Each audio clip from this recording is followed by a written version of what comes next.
भगवान शिव से विनती करना, भोलेनाथ इस मृत्यु लोक में जन्म आपने दिया है और यदि जन्म आपने दिया है तो संभालने वाले भी आप ही हो। तेरा ही दिया मैंने खाया पिया है, तेरा शुक्रिया है, तेरा शुक्रिया है। मुझे भोले बाबा ने बहुत दे दिया है, तेरा शुक्रिया है, तेरा शुक्रिया है। अब भगवान शिव से नित्य प्रति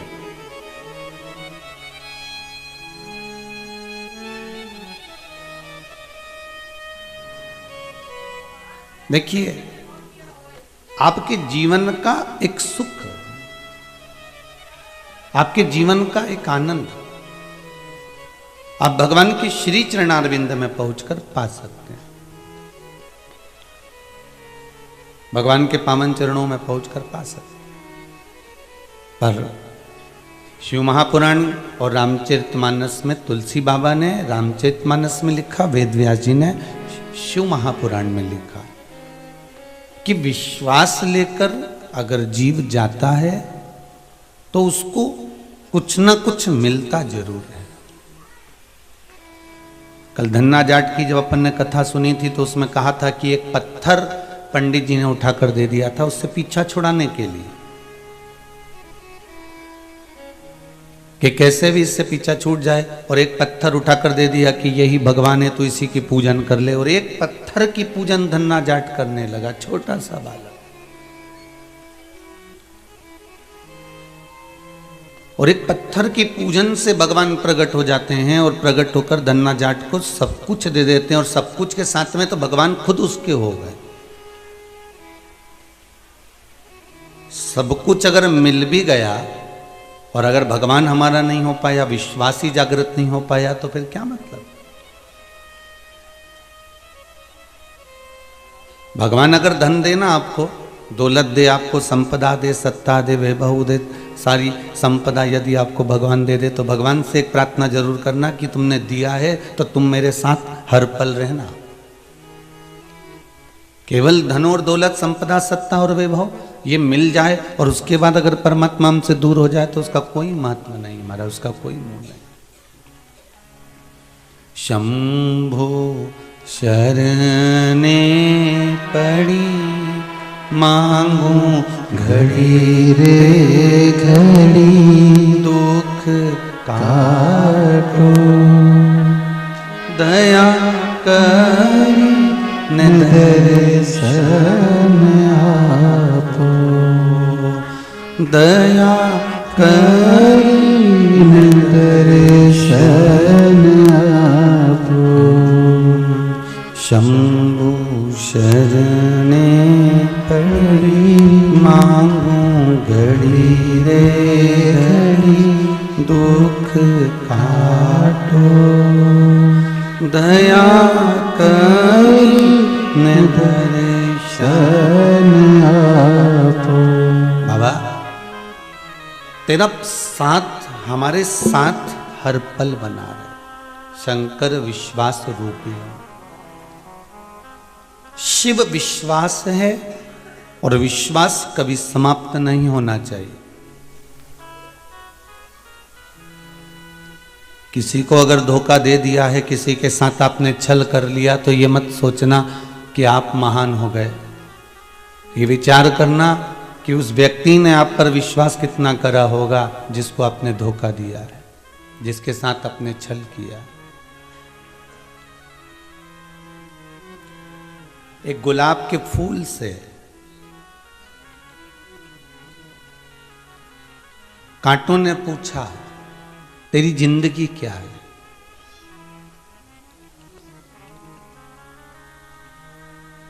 पूरी तकलीफ में जिंदगी निकली है तेरी, हमारे साथ में रहा, डर डर के रहा। कहीं कांटे तुझ में चुभ ना जाए और पूरा फूल बिखर ना जाए, पूरा पुष्प बेकार ना हो जाए। तू हमारे साथ रहा तो डर कर रहा है। क्या जीवन है तेरा।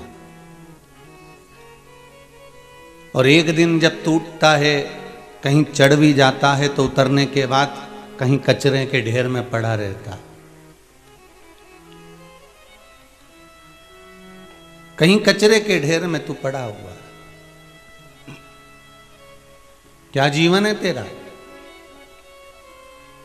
गुलाब के फूल ने कहा, रोज रोज मैं कचरे के ढेर में नहीं जाता, कभी कभी उतरने के बाद सूख कर गुलकंद भी बन जाता हूं।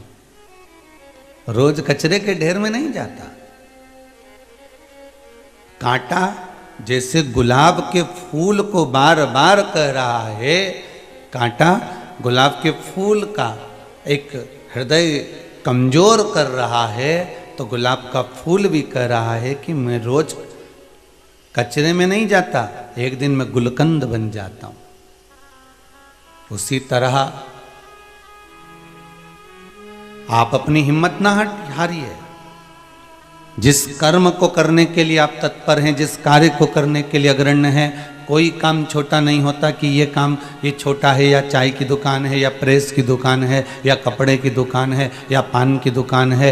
ये कोई कार्य छोटा नहीं संसार में। आप अपना कर्म करते जाओ और कर्म के साथ में ये विश्वास मानकर चलो परमात्मा की ओर कि मैं जो कर्म कर रहा हूँ, एक ना एक दिन, अगर आज व्यापार नहीं चल रहा, अगर आज मेरे को भरण पोषण सही नहीं हो रहा, तो मेरा शंभू ने मुझे जन्म दिया है, मेरे भोलेनाथ ने मुझे जन्म प्रदान करा है। तो ये विश्वास है मुझे कि मेरा महादेव, मेरा शंभू एक ना एक दिन मेरा भी गुलकंद वो फूल की तरह अवश्य मेरी कीमत बढ़ा देगा। आप उसमें हारना नहीं है आपको।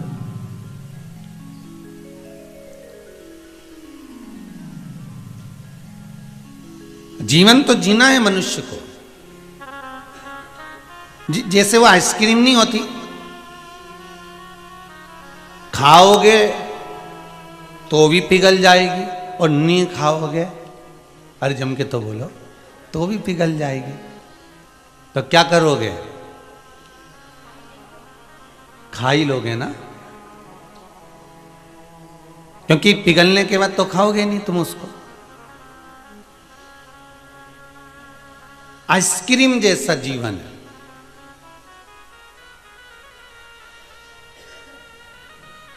खुश होकर जियोगे तो भी जीना ही पड़ेगा, और रोकर जियोगे तो भी जीना ही पड़ेगा। अर्थात खाओगे तो भी पिघलेगी, नहीं खाओगे तो भी पिघलेगी। जीवन तो जीना है, भगवान ने मनुष्य का शरीर दिया है, तो रोकर क्यों जिए। अगर जीना ही है तो प्रसन्न होकर, आनंदित होकर, मुस्कुराकर अपनी जिंदगी को जीना है हमको। जीवन में कितना भी दुख आ जाए, कितनी भी तकलीफ आ जाए,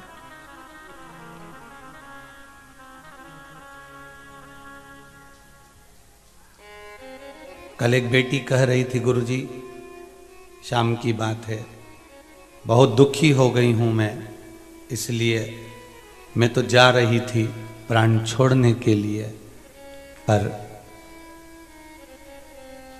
प्लान चेंज कर दिया। हमने पूछा क्यों। एक बार शिव के दरबार पर जाकर भगवान शंकर की आराधना करती हूं, बाबा हो सके मेरी सुने। क्यों मरना हमको।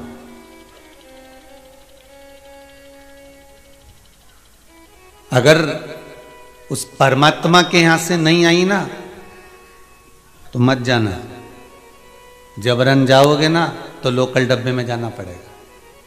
रिजर्वेशन नहीं होता तो धक्के बहुत खाना पड़ता है, वॉशरूम के पास बैठ के जाना पड़ता है। सही है कि गलत है। क्या मतलब, भगवान के यहां से निमंत्रण आए तब मैं जाऊंगी, तब मैं जाऊंगा, ये विश्वास होना चाहिए। तब तक अगर परमात्मा के यहां से निमंत्रण नहीं आता तो ये जीवन आइसक्रीम की तरह है, पिघलेगा इससे अच्छा है कि इसको स्माइल देकर, प्रसन्न होकर, भगवान का भजन कर कर, भगवत स्मरण कर कर, भगवान का नाम लेकर इसको मुझे ग्रहण करना है, इसको मुझे निगल जाना। जीवन तो जीना है।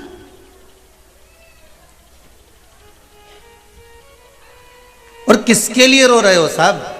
भगवान कृष्ण स्वयं गीता में कह रहे हैं कि तुम किसके लिए रो रहे हो? अर्जुन, ये तेरे सामने खड़ा है, ये भीष्म पितामह है।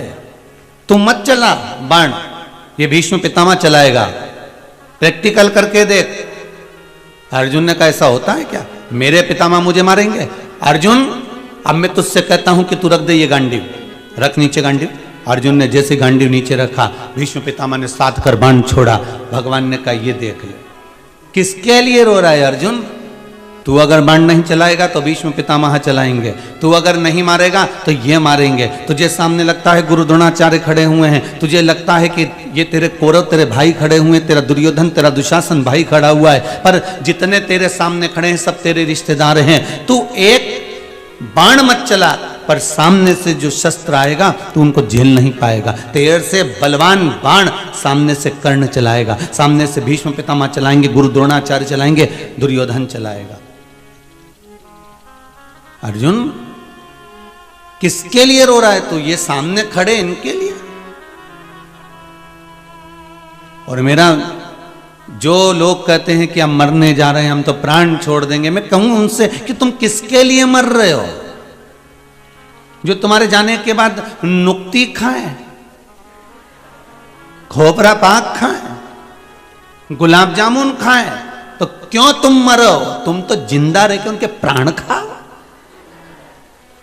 क्यों मरो तुम?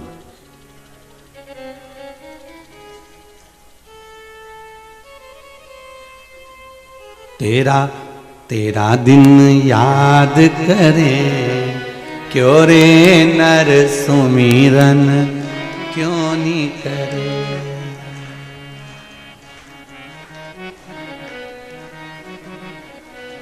और फिर बाद में क्या करें?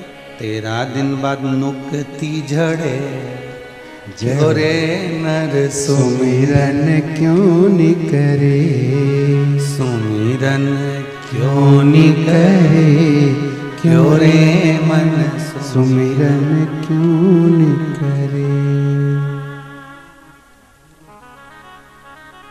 बड़ी मुश्किल से नर तन मिला है, बड़ी मुश्किल से नर तन मिला है। भजन क्यों नहीं करे, क्यों रे मन सुमिरन क्यों नहीं करे। भजन क्यों नहीं करे, क्यों रे मन सुमिरन क्यों नहीं करे। अर्जुन, इनको तू नहीं मारेगा तो ये तुझे मारेंगे। तुझे लगता है कि ये अपने हैं, पर संसार सागर में कोई अपना नहीं। जो जन्मे हैं अकेले जन्मे हो, संसार में दिखते सब अपने हैं, पर पीछे से धोखा देने वाले।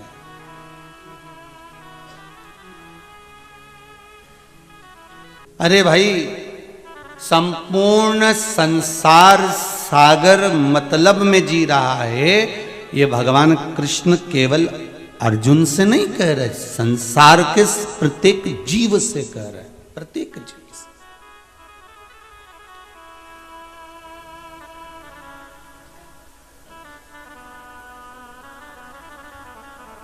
महाराज,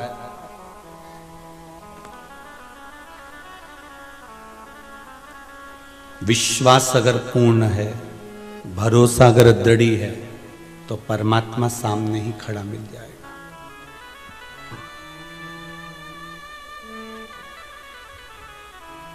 कितना विश्वास भगवान शंकर को अपने गणों पर होगा, और गणों का विश्वास कितना शिव पर होगा, वो देख लीजिए। कि भगवान शंकर के ससुर को नंदी ने श्राप दे दिया, और शंकर भगवान ने बाद में जब नंदी के साथ चले तो नंदी से एक बार ये नहीं कहा कि तूने गलत कर दिया,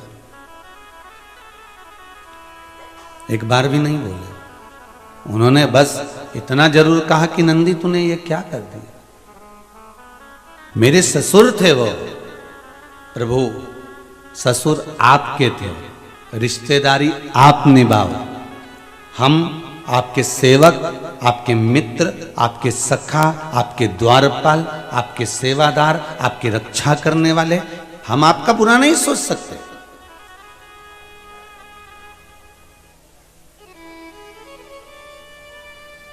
वो रिश्ते वो नाते आपके हैं, हमारे रिश्ते नाते नहीं है। हम तो केवल आपके सेवक हैं, आपके उपासक हैं, हमें कोई मतलब नहीं बाकी के किसी से। और एक बात बहुत अपनी जिंदगी में उतार कर रखिएगा साहब, जीवन में बहुत सुंदर बात कही है यहां पर नंदी ने, नंदी गण है, और नंदी ने यह बात शंकर भगवान के सामने कहा कि हमें आपसे मतलब है, दूसरे से नहीं। जिस समय आप मंदिर में जाते हैं तो मंदिर में कोई गण आपको दिखता है कि नहीं दिखता, पर भगवान शंकर का प्रिय गण नंदी जरूर दिखता है। और मंदिर के पहले, शंकर के मंदिर में पहुंचने के पहले, शिव जी से मिलने से पहले आप नंदी का दर्शन करते हो। प्रत्येक शंकर के मंदिर में पहले नंदी मिलता। वो क्या दिखने के लिए बैठा, वो शिव जी के सामने क्या दर्शा रहा है, वो नंदी शंकर के सामने क्या बोलना चाह रहा है। प्रत्येक शंकर के मंदिर में नंदी बैठा मिलता है, और वो नंदी हमको ये ज्ञान देता है कि मैंने शंकर भगवान के ससुर तक को नहीं देखा, मैं भगवान शंकर का हूं और शंकर का रहूंगा। तो नंदी ये कहता है कि आप जब शंकर के सामने आओ, आप शिव के द्वार पर आओ, आप शंकर के दरवाजे पर आओ, तो फिर संसार के होकर मत आना, शिव के होकर आना। फिर जैसे शिव मेरे लिए हैं वैसा मैं आपके लिए रहूंगा, फिर क्यों चिंता करें। झूठे नाते झूठे रिश्ते,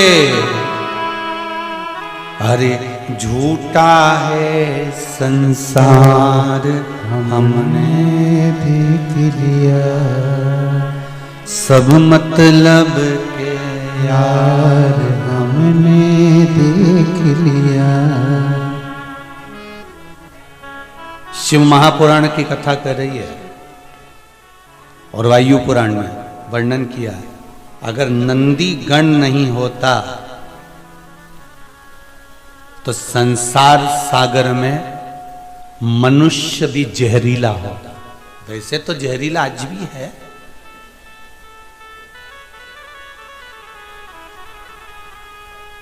बस सांप जहरीला दिखता है तो बच लेते हो, मनुष्य भी सर्प जैसा जहरीला है पर पहचान में नहीं आता कि कब डसेगा।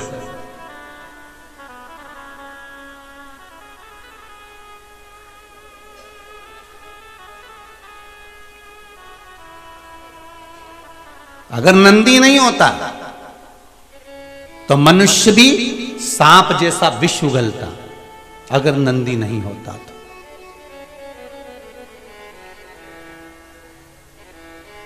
स्कंद पुराण कह रही है, शिव पुराण कह रही है, वायु पुराण कह रही है, भविष्य पुराण कह रही है, लिंग पुराण, नर्मदा पुराण, इन पुराणों को उठाकर देखिए, इसमें कितना सुंदर संवाद मिलता है कि जब देवता और राक्षसों ने मिलकर मंथन करा और उस मंथन में सबसे पहले विष निकला, और जब गौ माता के बाद जब विष निकला उस विष को भगवान देव अधिदेव महादेव के पास भेज दिया गया, और देवाधिदेव महादेव के पास में जब विष गया, देवाधिदेव महादेव ने जब विष पिया, पीते समय उस विष की कुछ बूंदें जमीन पर गिर गईं। जैसे ही जमीन पर गिरी तो वो सांप बिच्छुओं ने धारण कर ली। जैसे ही सांप बिच्छुओं ने धारण करी, इतने में भगवान शंकर तो विष का जो जहर जब पिया था तो शिव हिल गए थे, शिव हिल गए। नंदी सामने बैठा था, शिव का गण। नंदी ने देख लिया कि मेरे देवाधिदेव महादेव क्या कर रहे हैं, विष पीते पीते जमीन पर गिरा रहे हैं, भूमि पर गिरा रहे हैं। और भूमि पर विष गिर रहा है, और ये सांप बिच्छू ना जाने कौन कौन कौन कौन इसको ले जा रहे हैं, और ये जहरीले होते जा रहे हैं। और अगर इतने सारे सब जहरीले इकट्ठे हो जाएंगे तो फिर ये संसार रहेगा कहां?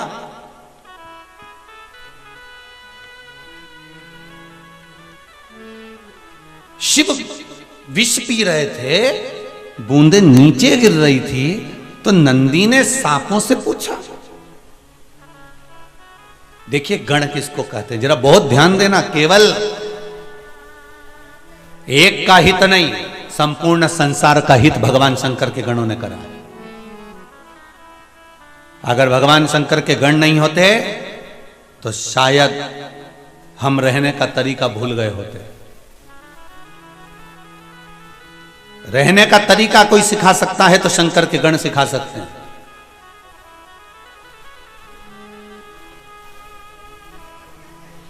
भगवान शिव के गण सिखा। नंदी ने सांप से पूछा, क्या कर रहे हो तुम, ये क्या कर रहे हो? सर्प कहते हैं, नंदीवर तुमको नहीं मालूम, शिव जी के मुख से जो विष गिर रहा है यह प्रसाद हो गया है, इस प्रसाद को हम पा रहे हैं। नंदी ने कहा, भगवान शंकर के पास में विष आया है पीने के लिए, प्रसाद देने के लिए नहीं।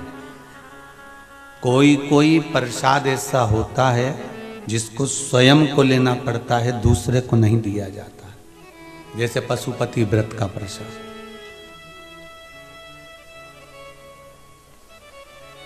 तुमने प्रसाद के 3 हिस्से करे, 2 हिस्से मंदिर में छोड़ कर आए, 1 हिस्सा साथ लाए। उस हिस्से में से आपको किसी को नहीं देना, वो आपको ग्रहण करना। कुछ कुछ प्रसाद ऐसा होता है जिसको स्वयं लेना। जैसे ब्राह्मण जब पूजन कराते हैं घर के अंदर, वास्तु पूजन हो, देवी का पूजन हो, सप्तशती का पूजन हो, रुद्राक्ष का कोई अनुष्ठान हो, महामृत्युंजय अनुष्ठान हो, या कोई भी आप पूजन करने बैठते हो, तो ब्राह्मण जो जोड़ा बैठता है ना, उसके जोड़े की गोद में एक प्रसाद देते हैं। बोलो देते कि नहीं देते? जब पूजन पूरी होती है तो ब्राह्मण कहते हैं, लो साहब झोली रखो, और पत्नी अपना पल्लू करती है, पति उसके नीचे हाथ लगाता है, और ब्राह्मण देवता उसमें आशीर्वाद के तुल्य वो प्रसाद दे देता है।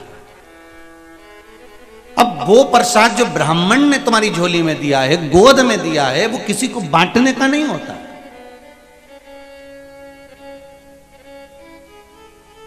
तुम्हारी गोद का प्रसाद किसी को देने का नहीं होता।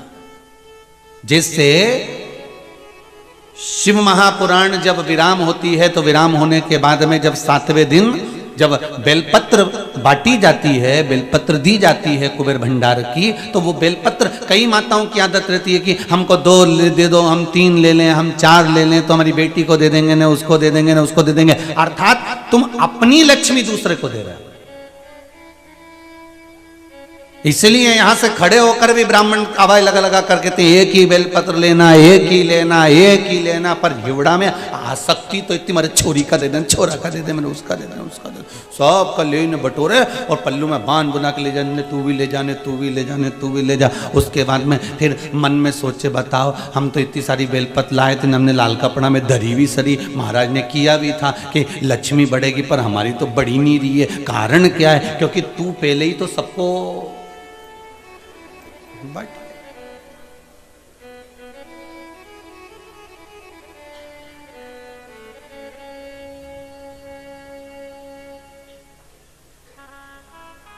कथा के विराम पर बेलपत्र उठाकर यजमान को भी दी जाती है ना, तो यजमान से व्यासपीठ से कह दिया जाता है कि ये आपकी है, आप अपनी झोली में से किसी को मत देना।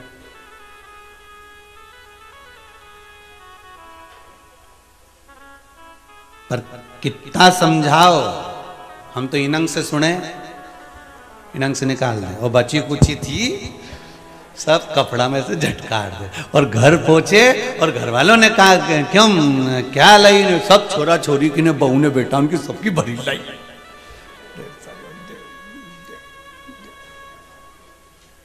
और बचा कुछ आता तो मोहल्ले में भी बांट दिया। होता है, बांटने के लिए बहुत सी चीज है, आप बांटो, मना नहीं है, पर कोई अपनी तिजोरी का खजाना बांटता दिखा है। तुम्हारे घर में कितने सोने की रकम है तिजोरी के अंदर, तुम निकालो, बांट के बता दो।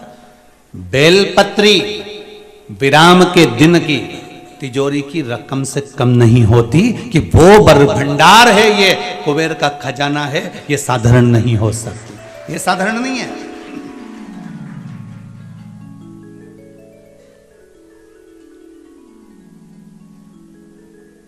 छह दिन की बेलपत्र भले तुम खाओ, मना नहीं है, 6 दिन की बेलपत्र भले तुम प्रेम से किसी को भी दो चल जाए, पर विराम की बेलपत्र जो कुबेर भंडार की होती हो तो प्रसाद तो भगवान नंदीश्वर कह रहे हैं,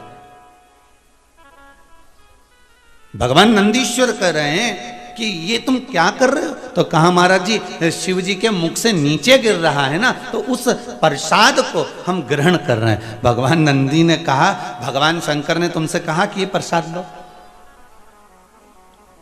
शिव जी बोले कि ये प्रसाद लो तुम। जब शंकर भगवान ने तुम्हें प्रसाद नहीं दिया, शंकर भगवान तुम्हें प्रसाद नहीं दे रहे हैं, शंकर भगवान कह रहे हैं कि मत पियो, मैं पी रहा हूं। शंकर को तो खुद ध्यान नहीं, क्योंकि विष इतना प्रबल था, हलाहल विष इतना प्रबल था कि शंकर भगवान तो खुद शुद्ध भूले हुए थे, खुद शुद्ध भूले हुए। तो क्या शिव जी ने आपको कहा कि प्रसाद ले लीजिए? नहीं। तो फिर आपने कैसे ले लिया और ये हलाहल विष तुमने कैसे पी लिया? तो तब सांप बोला, बिच्छू बोला, महाराज शंकर भगवान के अधर से नीचे गिरा था, इसलिए ग्रहण कर।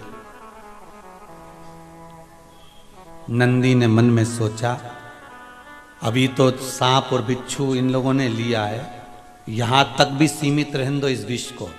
पर भगवान नंदी ने क्या देखा कि सामने से ऋषिवर आ रहे हैं, बहुत सारे संत चले आ रहे हैं। क्यों आ रहे हैं ऋषि और संत? क्योंकि शंकर भगवान ने विष पिया था तो उनका गुणगान गाने आ रहे हैं। अब उनका गुणगान गाने आ रहे हैं तो ऋषियों को ये नहीं लगे कि यहाँ तो अपने यहाँ भी अगर किसी किसी को बुलाते हैं और ऋषि लोग आते हैं, या आप रिटायर हुए या आपने कोई अच्छा काम करा तो लोग माला माला लेके आए कि नहीं आए, ले सब माला पिना। अब वो माला पिनाने आए तो आपका भी तो फर्ज बने कि चाय पिलाओ इनको तुम रसगुल्ला खिलाओ, ने मिठाई खिलाओ, साहब हम रिटायर हुए, हमने ये कर दिया और हम ये जीत गए, हमने ये काम कर लिया। जब तुम्हें लोग माला पिनाने आते हैं तो तुम उनको मिठाई खिलाते हो, तुम उनको रसगुल्ला खिलाते हो, तुम उनको सेव मिक्सचर खिलाओ, पपड़ा पपड़ी खिलाओ। अब भगवान नंदी ने विचार करा कि यहां से ऋषिवर आ रहे हैं, देवता आ रहे हैं, संत आ रहे हैं, साधु आ रहे हैं, सन्यासी आ रहे हैं, तपस्वी साधक उपासक सब शंकर जी की स्तुति करने आ रहे हैं। तो नंदी को लगा अगर ये यहाँ पहुंच गए और पहुंच गए तो इन्होंने यहाँ पर ये विष पड़ा हुआ बूंद बूंद शंकर जी के मुख की जो देखी तो ये भी उठा के खा लेंगे। क्या करा जाए? नंदी ने तुरंत शिव जी की ओर देखा और भगवान शंकर की ओर देखकर, अगर आज नंदी नहीं होते शिव के गण तो शायद पूरा विश्व जहरीला होता, पूरा विश्व, पूरा विश्व। शिव जी ने देखा, नंदी भगवान शंकर को देख रहे हैं, नंदी भगवान शिव की ओर देख रहे हैं, और नंदी भगवान शंकर की ओर देखकर नंदी ने सोचा भोलेनाथ जी ना जाने कब नेत्र खोलेंगे, कब मैं उनसे पूछूंगा।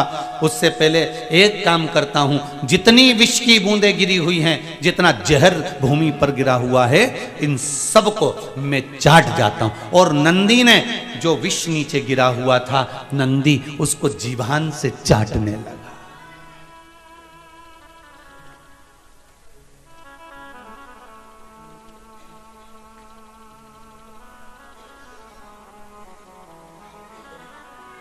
मनुष्य की जीवान,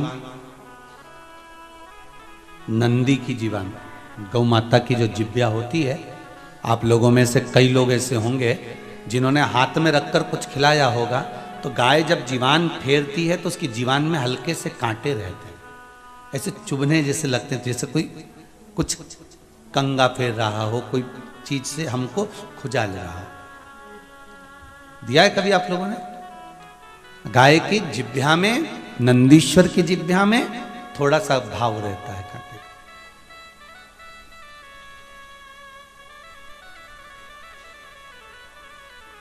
जो बूंदें कैलाश पर गिरी थी, नंदी ने जब जीवान से फेरना चालू करा तो जहां नीचे भी वो बूंद जब दब गई थी तो नंदी की जिह्वा से वो बूंदें भी निकल कर बाहर आ गईं और नंदी सब चाट गया। चाटा नंदी ने, एक मौन अवस्था में नंदी बैठ गया। शिवजी के नेत्र खुले कब? जब ऋषियों ने आकर स्तुति करना प्रारंभ करी। देखिए, शिव गण ना होते, अगर शंकर भगवान के गण नहीं होते तो हम भी जहरीले होते। हमने केवल शंकर जी के गणों में हमने यही देखा कि शंकर जी के गण ऐसे हैं, कोई नंगा है, कोई नग्न वेशधारी है, कोई कपड़े नहीं पहना, कोई का सिर ऐसा था, कोई का मुंडा ऐसा था, कोई के नेत्र ऐसे थे, कोई ऐसा था, कोई वैसा था। हमने जितनी बार भी कथाओं में सुना, हमने यही सुना कि शिव जी के गण ऐसे थे, शंकर के गण वैसे थे, शंकर के गण फाड़ देते थे, नोच देते थे, काट देते थे। पर हमने ये विचार नहीं करा कि शंकर के गण जो शिव जी के साथ रह रहे हैं वो कितने धर्मात्मा, परोपकारी, कितने सत्कर्मी, कितने भजनावली थे।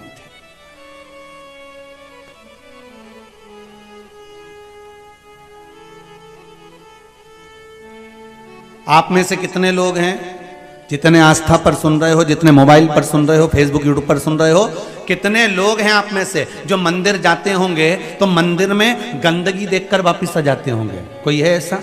अगर मंदिर आप जाते हो शंकर जी के तो शिव मंदिर में जाते हो, अगर आपको कहीं गंदगी नजर आती है तो आप पोछा लगा कर आ जाते हो। ये चीज आपने शिव महापुराण से सीख ली कि शंकर के मंदिर अगर हम जा रहे हैं, शिव के मंदिर अगर हम पहुंच रहे हैं तो वहां पर एकदम सफाई रखना है, हमें शिव मंदिर में आनंद रखना है। अब भगवान शंकर की दृष्टि खुली क्योंकि स्तुति ऋषियों ने, संतों ने, साधुओं ने, साधकों ने, उपासकों ने करी, दृष्टि खुली। और जब दृष्टि खुली, जैसे ही दृष्टि खुली तो नंदी की ओर दृष्टि गई। भगवान ओघड़दानी भगवान शंकर ने देखा नंदी को, आवाज लगाई, नंदी।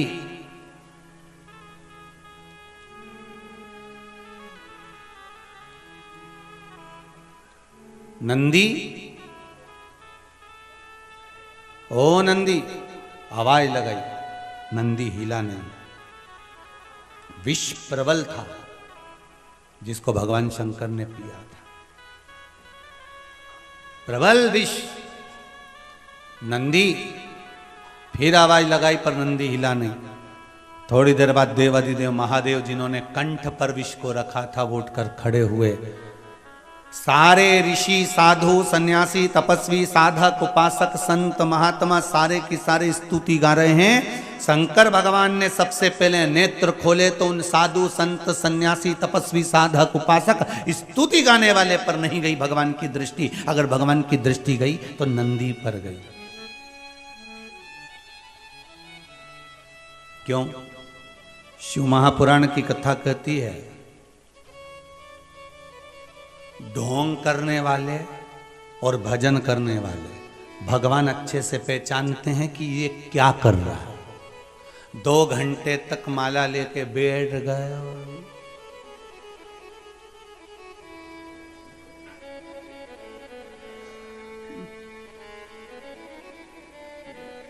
भगवान को मालूम है।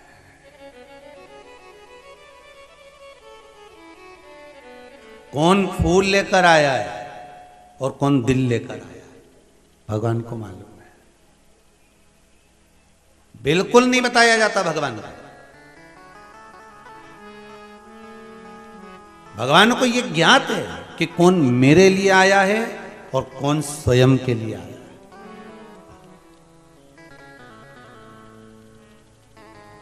एक बात जरूर कहूंगा, अभी शिव मंदिरों में जितनी तुम्हें भीड़ नजर आती है ना, ये दिखावे की भीड़ नहीं है, ये शंकर के गणों की भीड़ है, शिव के भक्तों की भीड़ है, ये शंकर के भक्तों की भीड़ है। ये दिखावे की भीड़ नहीं है शिव मंदिरों में। अभी जो तुम सोमवार के सोमवार दर्शन करते हो, शंकर भगवान के मंदिर में पशुपति व्रत होते हैं, सोमवार का आनंद होता है, लोग मंदिर में 5-5 दिए लगा कर जाते हैं, ये दिखावे की भीड़ नहीं है, ये दिल से जुड़े हैं भगवान शंकर से। इसलिए शायद मेरा भोलेनाथ, मेरा ओघड़ी, मेरा शंकर दिल से देता भी है। एक पत्र आया बड़ा सुंदर,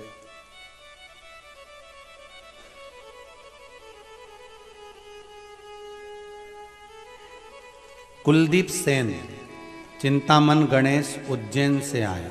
कहीं बैठे होंगे आप ही?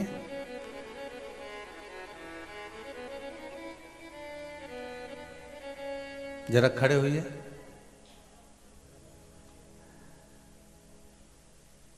माइक दीजिएगा। आपने लिखा है कुलदीप जी कि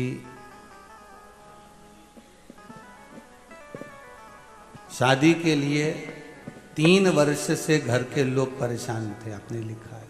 हाँ लिखा था वो। अब विवाह का क्रम हुआ? हाँ हो गया। हाँ।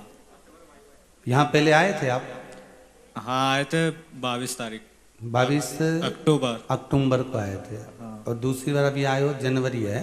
हाँ। अक्टूबर, नवंबर, दिसंबर 3 महीने में बाबा ने वापस बुला लिया। हाँ विवाह हो गया? हो गया। बाबा की बधाई, बहुत बहुत। बैठिए विराजी। श्री शिवाय। शिवाय। बहू आई है साथ में? बहू आई है? अच्छा दोनों आए हैं। श्री शिवाय नमस्तुभ्यम। बहुत बहुत धन्यवाद, बधाई। बाबा की कृपा है। शिव उपासना में इतना विश्वास जरूर है मेरा, ये शिव महापुराण के प्रति समझ लो, चाहे मेरे ओघड़ दानी के प्रति समझ लो, मेरे शंकर के प्रति समझ लो, कि 2 साल से आप लगातार आस्था चैनल पर शिव महापुराण की कथा सुन रहे हो, और अगर मंदिरों में आपको भीड़ नजर आ रही है सोमवार की सोमवार, तो ये दिखावे की नहीं है, ये शंकर के गणों की भीड़ है, ये शिव भक्तों की भीड़ है। और दिल से विश्वास रखकर। एक पत्र और बड़ा सुंदर आया है महाराज जी, देखिए।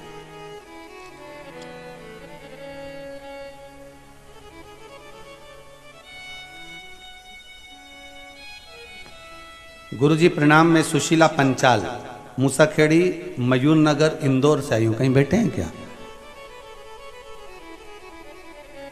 उन्होंने पत्र लिखा है, मेरे पति की नौकरी चली गई थी गुरुदेव। इस पत्र में लिखा हुआ है,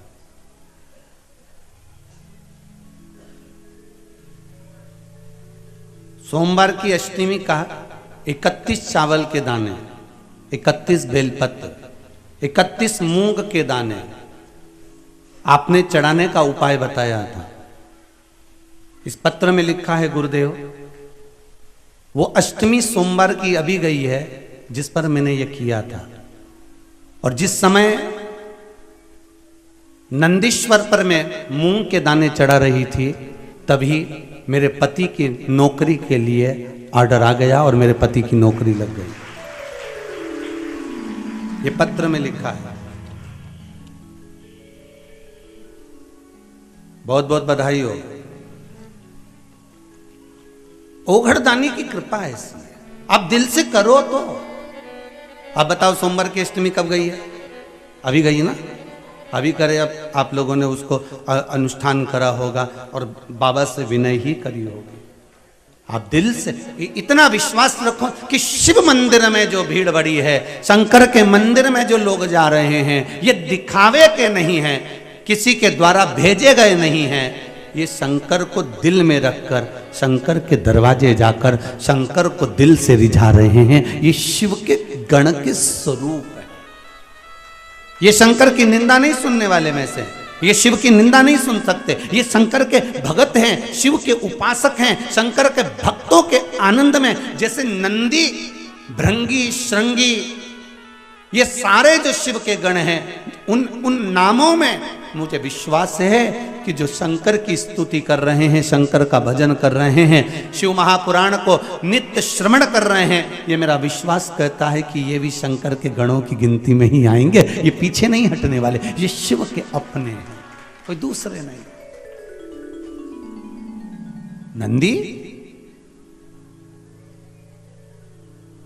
भगवान शिव का ध्यान किसी पर नहीं गया, ना साधु पर, ना संत पर, ना सन्यासी पर, ना तपस्वी पर, ना साधक पर, ना उपासक पर। भगवान शंकर का अगर ध्यान गया तो सीधे नंदी पर गया। क्यों? क्योंकि भगवान को ये मालूम था कि ये स्तुति कर कर चले जाएंगे, पर सबसे प्रबल अगर किसी ने काम किया है, इन्होंने तो मेरी स्तुति करी क्योंकि मैंने विष पिया, पर इससे भी प्रबल अगर काम किसी ने करा है, संसार के लोगों को बचाने का काम करा है, तो ये जो नीचे बूंद गिरी है, इस बूंद को जो नंदी ने चाटा है, इसने सबसे प्रबल काम किया। स्तुति करने वालों से ज्यादा प्रबल है कर्म करने वाला।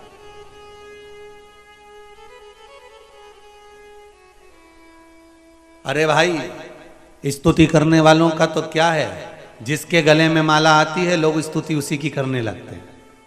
बोलो सही है कि गलत है? तुम्हारे नगर में, तुम्हारे क्षेत्र में, तुम्हारे मोहल्ले में जो एमएलए का चुनाव लड़ रहा है, जो सांसद का चुनाव लड़ रहा है, जो मंत्री का चुनाव लड़ रहा है, जो अध्यक्ष का चुनाव लड़ रहा है, जो उपाध्यक्ष का चुनाव लड़ रहा है, कोई पार्षद आदि का चुनाव लड़ रहा है, तो जो जीत गया, सारे घर के लोग, परिवार के लोग, मोहल्ले के लोग, नगर के लोग पहले दूसरे को माला पहनाते थे, वो हार गया, उसको ना पहना कर किसको पहनाएंगे? जो जीत गया उसको। और उसके बाद भी अगर कोई दूसरा जीतता है तो लोग उसको पहनाएंगे, उसके बाद भी कोई दूसरा जीतता है तो लोग उसको पहनाएंगे, फिर उसकी स्तुति करेंगे, उसका गुणगान करेंगे, उसका भजन करेंगे कि उसने ऐसा कर दिया। अरे स्तुति मेरे शंकर कर रहे हैं, मेरे ओघड़दानी, मेरे त्रिकालदर्शी, मेरे कैलाशी, मेरे शंभू कर रहे हैं। स्तुति और माला तो ये मिल सकती है, मना नहीं। वो कितने समय की होती है? थोड़े समय की। पर गुणगान भगवान का जो कर्म करा है नंदी ने, वो कहने के लायक नहीं, हृदय से लगाने के लायक है। और भगवान मेरा ओघड़दानी, मेरा त्रिकालदर्शी, मेरा कैलाशी, मेरा शिव उठा, और मेरा शंकर, मेरा ओघड़दानी, मेरा शंभू, मेरा त्रिकालदर्शी, मेरा कैलाशी। और एक निवेदन आपसे करें, जैसे हम कहते हैं ना कि मेरा शंकर, ऐसा आपको भी दिल से कहना चाहिए, जम के बोलो मेरा शंकर। एक ही तो है जिसको अपन मेरा कह सकते हैं, बाकी के तो सब मतलब के यार हमने देख लिया।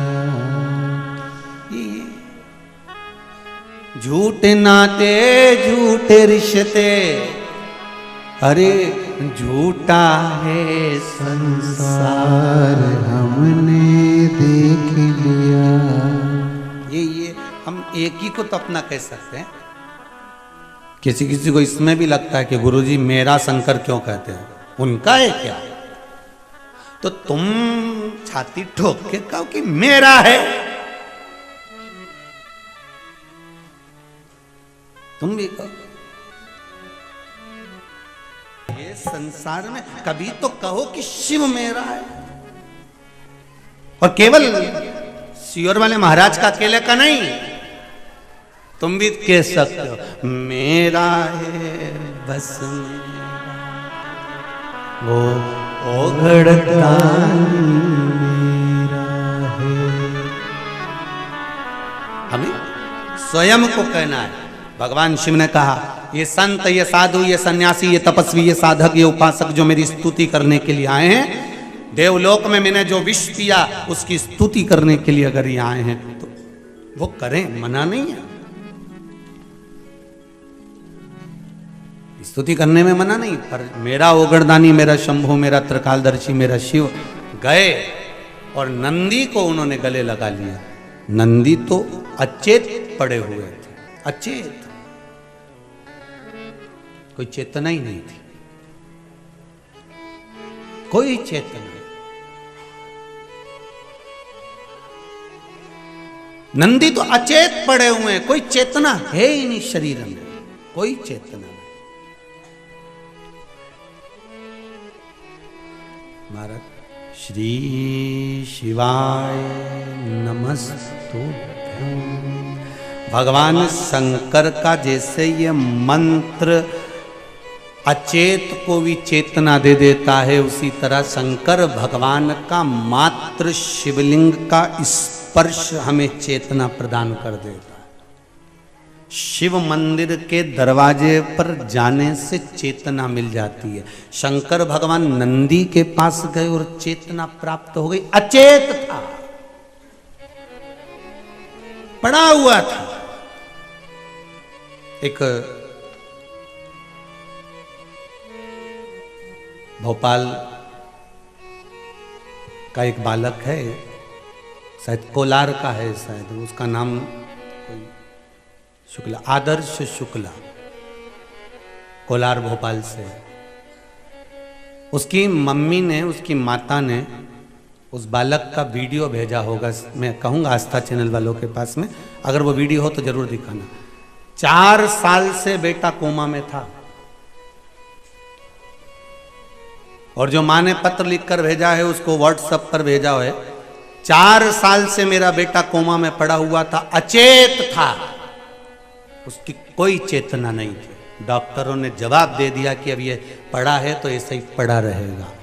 पर मैंने शिव महापुराण की कथा अभी गए समय से 2 महीने से सुनना चालू करी है। उस माँ ने उस पत्र में लिखा है और मेरे बेटे में चेतना आना चालू हो गई। 4 साल से जो कोमा में पड़ा था वो धीरे धीरे होश में आना चालू हो गया। मैं कहूँगा आस्था चैनल वालों को कि उसका वीडियो जरूर, उस माँ ने वीडियो भेजा है उसको, जो बेटा पड़ा हुआ था, चेत कोमा में पड़ा था 4 साल से, उसमें भी चेतना मेरा शंकर दे सकता है। जरा विचार करिएगा। उसकी मां ने जो लिखा कि मैं शंकर भगवान का जीवन भर एहसान नहीं भूल सकती। एहसान नहीं, मेरा शिव का द्वार मत भूलना। शंकर कहते हैं कि, और आपसे भी निवेदन है, हम ये नहीं कहेंगे कि आप कुबेरेश्वर धाम आओ, हम तो इतना कहेंगे कि आपके नगर में, अपने गांव में, अपने शहर में जो मंदिर हो आप तो वहां जाओ और उसको जाकर कह दो, पर दिल से कहना, फूल लेकर नहीं, दिल लेकर जाना मेरे शंकर के पास, दिल लेकर।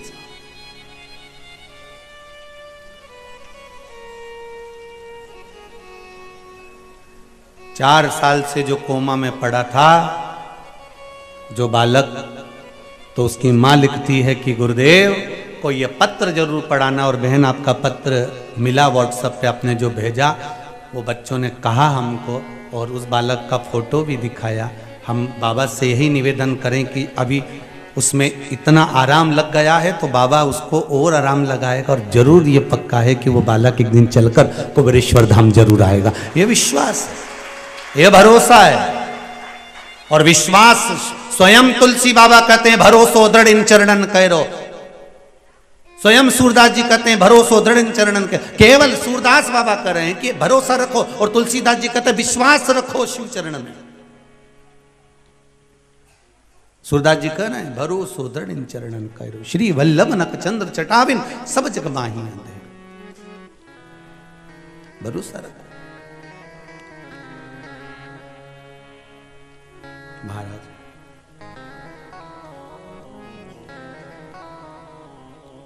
अचेत पड़ा है नंदी, अचेत, कोई चेतना नहीं है, पर शिव का स्पर्श। जैसे उस माता ने मैसेज में लिखा कि हमने शंकर भगवान के उपाय करना प्रारंभ करा और बच्चे को अब धीरे धीरे चेतना आ गई। देखो, विश्वास रखकर करना तुम्हें पड़ेगा। तुम खाओगे तो तुम्हारा पेट भराएगा, और हम खाएंगे तो, जम के बोलिए जरा, हमारा भराएगा। बेटा खाएगा बेटे का, माँ खाएगी माँ का, पिता खाएगा पिता का, भाई खाएगा भाई का, दोस्त खाए दोस्त का। प्लेट सामने रखी है, ठीक है, और प्लेट सामने रखी है तो क्या पेट भरा जाएगा? जम के तो बोलो जरा, भराएगा नहीं। प्लेट रखी है पर पेट नहीं भराएगा। खाना पड़ेगा, कर्म करना पड़ेगा, रोटी का टुकड़ा तोड़ना पड़ेगा, मुख में डालना पड़ेगा। मुख में डाल भी दिया तो दांत से चबाना पड़ेगा, जिह्वा से उसका स्वाद लेना पड़ेगा, गले में उसको घटकना पड़ेगा, महाराज कर्म इंद्रियां भी कर रही है तो कर्म अपने को भी करना, कर्म प्रधान है, गीता जी में भगवान कृष्ण कहे कर्म प्रबल।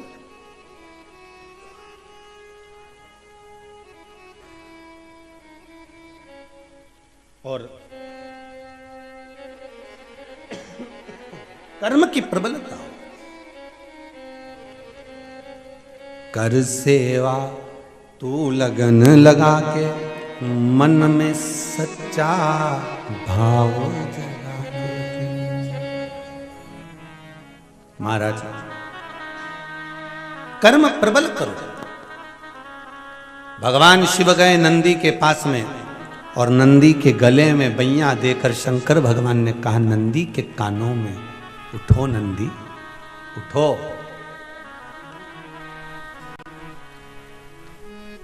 एक बार ये कथा कहीं कही तो किसी ने कहा गुरुजी वो शंकर भगवान ने नंदी से क्या कहा था? तो ये तो नहीं मालूम कि नंदी से क्या कहा था, पर इतना जरूर कहा होगा श्री शिवाय नमस्तुभ्यं, श्री शिवाय नमस्तुभ्यं, श्री शिवाय नमस्तुभ्यं। ये चेतना दे देता है मन को। जनमानस को चेतना प्रदान कर देता है ये मन।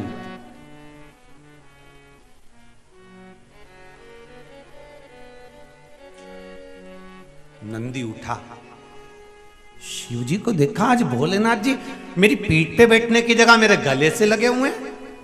नंदी ने पूछ लिया प्रभु क्या बात है, आज आप मेरे गले लगे हो? शंकर भगवान ने कहा नंदी आज तूने सिद्ध कर दिया कि शिव का गण कैसा होता है। आज तूने सिद्ध कर दिया कि शंकर का गण कैसा होता है। शंकर का गण, शंकर का भक्त, शंकर की उपासना करने वाला कभी किसी को कष्ट में नहीं देख सकता। ये तूने सिद्ध कर दिया। मेरी बूंदें विष की नीचे गिरी और तूने जिह्वा से पोंछ दिया। शिव जी के शब्द सुने तो नंदी ने कहा प्रभु सांप बिच्छू इस बूंद को ग्रहण कर लिए थे, वो जहरीले हो चले थे। मैंने विचार करा ऋषिवर आ रहे हैं, गुरुवर आ रहे हैं, वो भी पड़ा हुआ दिखेंगे तो कुछ पा लेंगे, पाएंगे, संसार विषैला हो जाएगा भगवान, इसलिए मैं उसको चाट गया। शिव जी ने वर प्रदान कर दिया, नंदी मैं तुझे वर देता हूं, संपूर्ण विश्व के कल्याण के लिए तूने विष, जैसा मैंने पिया संपूर्ण विश्व के कल्याण के लिए विष, उसी तरह तूने भी संपूर्ण विश्व के कल्याण के लिए विष धारण करा है। जहां शंकर रहेगा वहां तू रहेगा।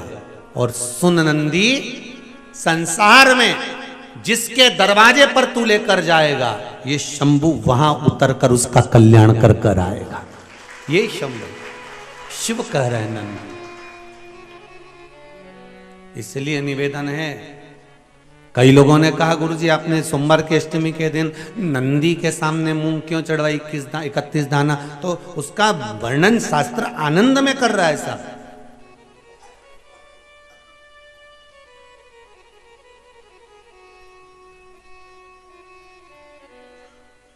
कितना वो तुम तो नंदी पे भी जानते हो, तुम तो अभी अपने यहाँ जैसे दूल्हा दुल्हन की शादी हो है ना, छोरा छोरी की, तो जब छोरे की शादी होती है ना, तो जब वो घोड़ी पे चढ़कर जब दूल्हा बनकर जाता है तो तुम तो नंदी के सामने मूंग की बात करते हो ना। घोड़ा घोड़ी पे जो चढ़ के जाए तो उसको चने की दाल गला के खिलाए। तो अब तुम वो दूल्हे की माँ से पूछो क्यों रे माता जी, काकी जी ने, बुआ जी, तुमने इसको चने की दाल क्यों खिलाई? पूछो वह घोड़ी के क्यों खिलाई, वह घोड़ा के क्यों खिलाई? पूछा जाए जरा कि उस घोड़ा घोड़ी के चने की दाल क्यों खिलाई? तो क्या इसलिए खिलाई कि मेरा छोरा घोड़ी पे चढ़कर जाएगा, जिसके दरवाजे पर जाना है इस चने की दाल को मैं खिलाकर भेज रही हूं कि कहीं इधर उधर उधर उधर पड़ा हुआ सामान ना खाकर मेरे छोरे को लक्ष्य तक लेकर जाना और जिसके द्वार जाना है वहां तक पहुंचाना। हमने नंदी पर 31 मूंग क्यों चढ़ाए कि शंभो मेरे हृदय की बात को याद रखना भोलेनाथ, मेरे नंदीश्वर भगवान, मेरे चित्त में जो मन में चल रहा है इसको लक्ष्य तक पहुंचाना, और आप ही हो जो शंकर को मेरे दरवाजे तक लेकर आ सकते हो, इसलिए मूंग चढ़ाए। आप हो जो शिव को मेरे द्वार तक ला सकते हो, कोई दूसरा नहीं।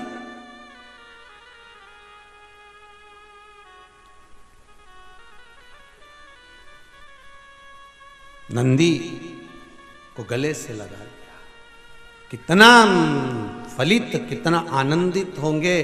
इसलिए शायद शिव महापुराण की कथा कहती है, शंकर का अनुमोदन कहता है, शिव महापुराण वर्णन करती है, स्कंद पुराण में शंकर का पावन चरित्र कहता है, स्वयं भगवान शिव की लीला करती है कि एक बार रावण लंकाधिपति कुबेर को जीत कर आ रहा था, और रावण लंकाधिपति जब कुबेर को जीत कर आ रहा था तभी बीच मार्ग में भगवान नंदीश्वर दिख गए, कैलाश पर नंदी नजर आ गए, और नंदी को देखा तो हंस दिए। नंदी को देखकर हंस रहे कि ये बताओ, नंदी का मुख देखो, शरीर मनुष्य का है और मुख बेल का लगा हुआ है। अरे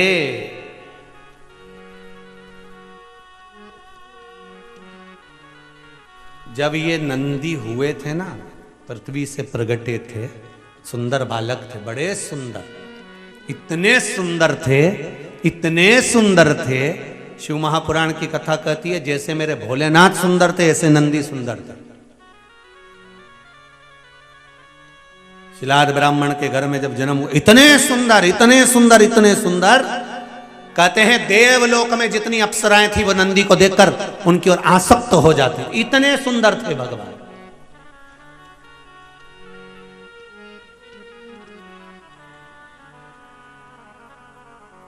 अब लोग कहते हैं ये गणों ने कोई सी पुस्तक लिखी है क्या? हमारे यहाँ तो पढ़े लिखे लोग पुस्तक लिखते हैं, पर शंकर भगवान के गण कोई पुस्तक लिख सकते हैं क्या? कोई आंखों से 4, कोई मुंडा से 5, कोई 6, कोई का पाँव नहीं, कोई का हाथ नहीं, कोई का पेट नहीं, कोई की छाती नहीं, ये कोई पुस्तक लिख सकते हैं? हाँ, शंकर भगवान के गण नंदी ने एक पुस्तक लिखी जिसका नाम था कामशास्त्र।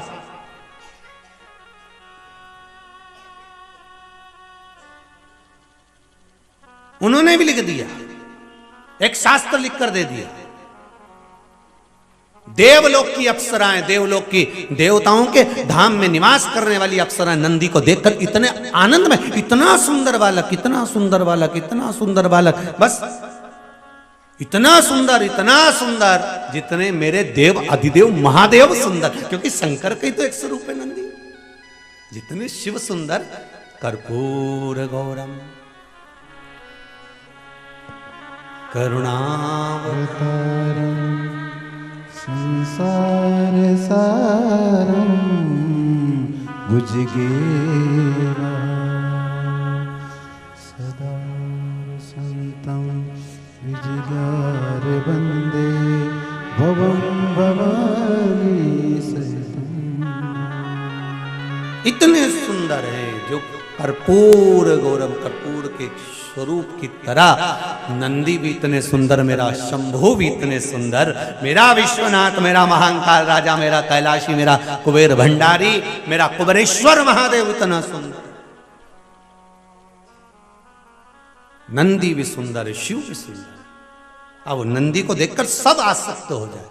तो नंदी ने विचार करा कि अगर मैं इतना सुंदर रह गया और शंकर जी की सेवा में रहा और लोग शिव जी के दर्शन करने आए, शिव के धाम में पहुंचे और मुझसे मिले, ये अच्छी बात थोड़ी ना। उन्होंने शंकर जी से कहा, भोलेनाथ, शिव जी ने कहा मांग तुझे क्या चाहिए? प्रभु प्रभु, हाँ, मेरा चेहरा पशु का कर दो, बैल का कर दो, वृषभ का कर दो। शिव जी ने कहा इतने सुंदर नंदी का चेहरा अगर मैं वृषभ का बनाऊंगा, बैल का बनाऊंगा, अच्छा लगेगा? नंदी कहने लगे, नहीं प्रभु, आप तो मेरा चेहरा वृषभ का कर दीजिए, बैल का कर दीजिए। शिव जी ने कर दिया, ठीक है।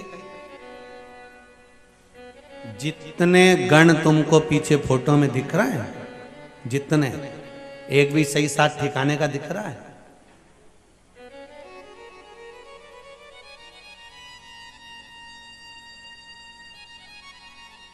एक भी कहीं कहीं कहीं का ठिकाने का दिख रहा हो कि तुम किसी को वो कौन सा सुंदरी का अवार्ड होता है? हाँ जो भी हो भगवान, ऐसा कोई अवार्ड इनमें से एक आध को देना हो तो बता दो, जितने गण दिख रहे हो तुम। शिव जी के गणों में कोई तो अच्छा सुंदर सब है, सब सुंदर है, तो कैसे कह सकते हो कि सब सुंदर है? तो शिव महापुराण की कथा में कहा है सत्यम शिवम सुंदरम, मतलब जो सत्य के मार्ग पर चलता है उसको शिव मिल जाता है, और जिसको शिव मिल गया उसका जीवन तो वैसे ही सुंदर हो जाता है। तो हमको लग रहा है कि ये सुंदर नहीं है, हमको लग रहा है कि इन्होंने रूप बदल कर रखा है, कोई 12 आंख रखे, कोई 12 हाथ रखे, कोई पांव रखा, कोई सिर रखा, पर इनकी सुंदरता भले हमें लगे कि ये सुंदर नहीं दिख रहा है, पर ये हृदय के सुंदर। संसार में 2 तरह के लोग होते हैं साहब, एक सुंदर तो बहुत दिखे, बहुत सुंदर साहब, अरे उनकी बहू ऐसी जोरदार, अरे उनकी बेटी ऐसी जोरदार, ने उनका छोरा इतना जोरदार, ने उनकी काकी ऐसी सुंदर, ऐसी सुंदर, इतनी बढ़िया, फिर क्या? फिर वो ऊपर रह रही, अपन नीचे रह रहे। मतलब केवल चेहरे की सुंदरता थी, पर भीतर की सुंदरता नहीं, भीतर की सुंदरता नहीं।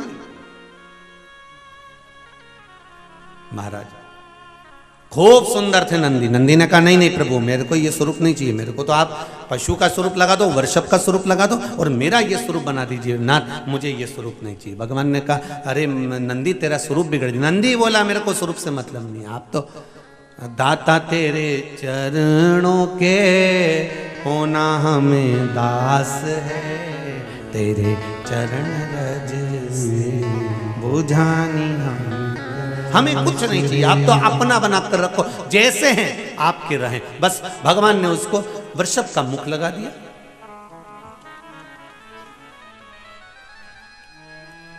नंदी का मुख, बेल का मुख लगा दिया। महाराज सामने से लंकाधिपति रावण आ रहे थे, और कहां से आ रहे थे? कुबेर को जीत कर। अब कुबेर पर आक्रमण कर कर, कुबेर पर विजय प्राप्त कर कर कुबेर को जीत कर आ रहे थे, तो इनके भीतर अहंकार आ गया, लंकाधिपति रावण के भीतर अभिमान। जब कोई जीत कर आता है ना कुछ जीत कर आए, भले चाहे तुम चुनाव जीत कर आओ, चाहे पद जीत कर आओ, चाहे कोई वस्तु जीत कर लाओ, चाहे कोई सामग्री जीत कर लाओ, चाहे तुम कुछ भी, एक वो साधारण सा पहले होता था ना, वो ऐसे तखत पे पाउडर का डब्बा रख देते, साबुन धर देते, ऐसा एक आध 2 सामान और धर देते, सरफ की थैली, और ऐसा उसमें रिंग रहता, ऐसा फेंकते, उसमें अगर रिंग आ गया तो सामान जम के तो बोलो तुम्हारा, बस वो रिंग अगर उस पर गिर गया तो वो तुम्हारा सामान। अब लोग उसको 4 रिंग ले लें, भैया मेरे को 2 रुपया का 4 रिंग दे दो, 4 रिंग लिया और एक एक फेंके, और पाउडर का डिब्बा जैसे ही उसका खुल गया, अब वो तो इतना फूल गया खुलते से। अब पाउडर का डिब्बा 5 रुपए का और फूला इतना 50 रुपए का, इतना। अब ये कब तक फूलेगा? जब तक घर नहीं जाएगा। और घर गया ना, और जो पाउडर का डब्बा दिया, इतने में घर के लोगों ने, मम्मी ने पूछ लिया छोरा कहां से लाया? फिर तनी गया वे तो छोरा कहां। तुम देखना जो दूल्हा होन घोड़ी पे जाए ना, ये वैसे घोड़ी पे बैठा बैठा यूं हो जाए, फिर जैसे इनकी कोई निछावर करने आए 10 रुपए से तो यूं छोटा है, फिर यूं, फिर निछावर करे से तो यूं, तो ये छोरा कहां से लाया? फिर तनी गया तो 10 रुपए का। वो तो मैंने रिंग फेंका, कजन कितना लोग लगा था, एक के भी नहीं आया ना, हमारे पाउडर का डिब्बा ही नहीं गया। अब इसने तो कह दिया पाउडर का डिब्बा आ गया, और इसकी मम्मी के समझ में आ गया 3 दिन से वो 2 रुपया नहीं मिल रही है। अब ये के 2 के पाउडर बना दिया। अब रावण को थोड़ा सा अहंकार आ गया। वैसे तो लंकाधिपति रावण को अभिमान तो था, बहुत था, पर आज विजय प्राप्त कर कर आ रहा है, आज जीत कर आ रहा है, कुबेर का खजाना जीत कर आ रहा है, कुबेर पद को जीत कर आ रहा है। और जो अलकापुरी से जीत कर आ रहा था और सामने नंदीश्वर आ गए, भगवान शंकर के गण आ गए, और जो नंदीश्वर आए, जो शिव के गण आए, इसने क्रोध में आकर अहंकार की भाषा कह दी, अरे कौन हो तुम, कौन हो? नंदी ने कहा तुम मुझे पहचानते नहीं हो। रावण नंदी को कई बार मिल चुके थे, क्योंकि रावण किसकी आराधना करते थे? शिव जी की। जब रावण भगवान शंकर की आराधना करते हैं तो नंदी से मिले होंगे कि नहीं मिले होंगे? कई बार मिल चुके थे। पर व्यक्ति जब जीत कर आता है और व्यक्ति के भीतर अहंकार आ जाता है, तब वो पूछता है तुम कौन? साहब हम तो तुम्हारे मोहल्ले में तो रहते थे, ऊपर किराए के मकान में, तुम नहीं पहचाने हमको? हूं, तुम कौन? मतलब जीता है, अभिमान आ गया, अहंकार आ गया, तुम कौन?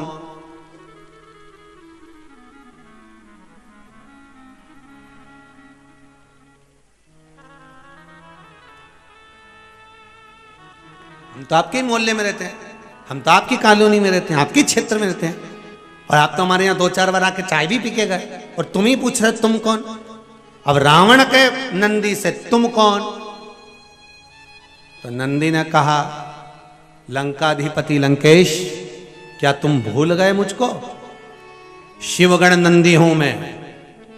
इतने में लंकेश के मुख से निकल गया, हंसकर ठहाका लगाकर रावण ने कहा, रावण संहिता में लिखा है, आप पढ़ सकते हो। रावण संहिता में लिखा है कि लंकाधिपति रावण ने ठहाका लगाया, हंसा, और हंसते हुए कहा, जरा अपना मुख देखा है तुमने?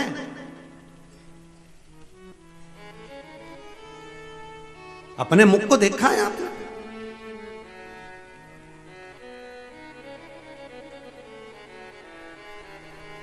बहुत अंतर है महाराज। जो बार बार मुख दिखाने की बात करे ना, वो रावण है, और जो स्वयं अपना मुख दर्पण में देख ले, वो दशरथ है। दशरथ जी ने सिंहासन पर बैठकर दर्पण बुलाकर अपना मुख देखा था, और देखा कि मेरे बाल श्वेत हो गए हैं। दर्पण, दशरथ जी ने जो खुद का मुख देखा वो दशरथ हैं, जो स्वयं का मुख देखे वो राम है, जो स्वयं का मुख दर्पण में देखे वो कृष्ण है, जो दर्पण में स्वयं अपना मुख देखे वो राम, वो दशरथ हैं, और जो दूसरे को मुख देखने का कहे वो रावण और कंस हैं। जैसे रावण ने कहा, विभीषण को भी कहा था, तुम मेरा होकर मुझे ज्ञान देता है, जा जरा दर्पण में मुख देख अपना। और रावण ने नंदी को भी कहा था, शंकर भगवान के गण को भी कहा, जा जरा दर्पण में मुख देख। जो बार बार दूसरे को मुख देखने का कहे, दूसरे पर उंगली उठाए, जरा मुख देख करा, जरा मुख देख करा, समझ लेना वो रावण ही हो सकता है। दूसरे पर उंगली उठाने से पहले, दूसरे पर अपशब्द कहने से पहले, दूसरे पर ताना देने से पहले, दूसरे को गाली देने से पहले, दूसरे पर अपशब्द कहने से पहले, दूसरे पर लांछन लगाने से पहले, दूसरे को वाणियों से अपशब्द कहने से पहले अपने भीतर झांक कर देखो कि तुम कैसे। दूसरे को दर्पण देखने का कहते हैं रावण। रावण कह रहे नंदी को कि जरा दर्पण में मुख देख कर आ। रावण ने विभीषण को भी कहा था कि जरा दर्पण में मुख देख कर आ। वो रावण राक्षस, असुर प्रवृत्ति का।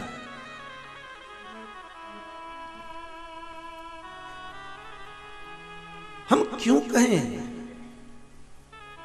अरे तेरा ही दिया मैंने, खाया पिया है, तेरा शुक्रिया है, तेरा शुक्रिया। हम क्यों कहें, क्या किसको रोइए, चादर तान के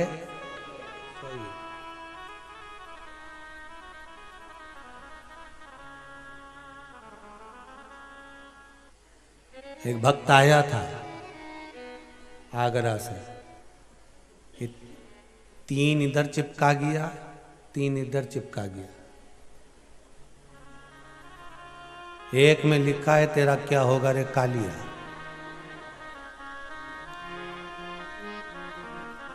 और क्या किसको रोइए, चादर तान के सोइए। जो शिव महापुराण में बोलते हैं ना, वो उसने लिख के ले आया और चिपका के चले गए। तुमने कहा क्यों ये चिपका रहा है? हाँ गुरुजी, कभी कभी कथा नहीं होती है ना तो लोग पढ़ के ही चले जाएंगे, नहीं सुनेंगे, पढ़ेंगे तो सब चिपका गया। अच्छा, शंकर जी के जितने भगत हैं नहीं, सभी इनसे कम नहीं, जो आए नहीं है सब इनसे कम नहीं हो सकते। और सब अब वो 8-10 माताएं मिलके वो कुआं के पास में वो पत्थर उन पड़े, उसी पे बैठ के घर से टिफिन लाई होंगी तो भोजन कर रही होंगी। हमने मन में सोचा बताओ कैसे वो पत्थरों पे बैठी होगी, कैसे भोजन कर रही होगी, कंकर ही कंकर तो सब है, कैसे बेचारी भोजन कर रही होगी। हमने अंदर से उसको बोला आकाश को कि आकाश बोल के आओ, थोड़ा अच्छी वाली जगह पे बैठ के भोजन कर लो, जहाँ पर अच्छी साफ जगह। तो वो तो कह नहीं, तो सब लिया तो सब। अब मन ऐसा दुख है कि एक आध लड्डू लुढ़क गया, मान लो कभी कभी हो जाता है? उसमें वो एक बार वो कहाँ, वो नर्मदा जी का तट बड़वानी का खलघाट, वहाँ खड़घाट साइड कथा हो रही थी और जजमान बोले कि गुरुदेव गुरुदेव, हमने कहा क्या है? तो कहे गुरुजी यहाँ पर अपन सब मिलके, हमारा मन है कि सारा कार्यकर्ता मिलके यहाँ पर दाल बाफला बनाए, दाल बाटी बनाए। ठीक है, बना ही लो। और बनाओगे नर्मदा जी का घाट, माई को भोग लग जाएगा, भोजन कर लेंगे, कोई बात नहीं, बनाओ। अब उन्हें शाम पड़ा, बाफला उन बनाया और बाफला बनाने बढ़िया सिकाकर बढ़िया जोरदार तैयार। और जो तैयार ने सब जो खाना पड़े बाफला, एक बाजू में बैठा था मही का सरपंच साहब, और जो बाफला उसके पास आया और जो उन्हें बाफला के तोड़ा, और तोड़ते सी उनमें बाली बाल निकला। अब बाली बाल निकला, अब जो बाल निकला तो बापड़ा घबरा गया, बाफला में बाल। अब सबके लगा कि यहां तो कुछ गड़बड़ हो गया। अब ये तो बोले गड़बड़ हो गया, पर हमने जिसने बाफला बनाया उससे पूछा इधर आ रहे बाफला में बाल कहां से आया इतना सारा? तो क्या एक बाफला हम बना के ऐसे रखे थे, वो लुढ़क गया तो आगे गया। तो हम गए तो हमने कहा भगवान का चमत्कार हो गया, एक की जगह 2 बाफला मिल गया। तो हमने कहा 1 से 2 कैसे हो गया? यही तो समझ में नहीं आया, नरब्दे हार, एक की जगह 2 बाफला हो गया। हमने कहा जरूर किसी बच्चे की बेचारा की जमाल उतारी होगी, लोया में भरी होगी, उसका गोला बनाया होगा, उके धरा होगा, और ये गया तो उके भी उठा के उबाल दिया होगा, गोला में खा ले। हे दे राम, अब ये तो समझे चमत्कार हो गया। नरब्दे हार, 2-2 बाफले घर, और इनके बने लोहे में तेरे शंभू। भगवान अब इनने ठीक, जहां तुम्हारी मर्जी पड़े, शंकर कंकर शिव आनंद है। हर हर महा। अब नंदी को देखकर लंकाधिपति रावण को थोड़ा सा अभिमान जो आया, और अभिमान के शब्द कह दिया, अहंकार के शब्द। जरा दर्पण में मुख देख करो, जाओ जरा दर्पण में मुख देखो, दर्पण में मुख देखो, मतलब अभिमान के शब्द। नंदी को क्रोध आ गया और नंदी ने कहा, अब देखो नंदी शिव के साथ रहते हैं, तो नंदी भले वृषभ का मुख लगा हो पर हृदय निर्मल है हमारा। सत्यम शिवम सुंदर, नंदी सुंदर है।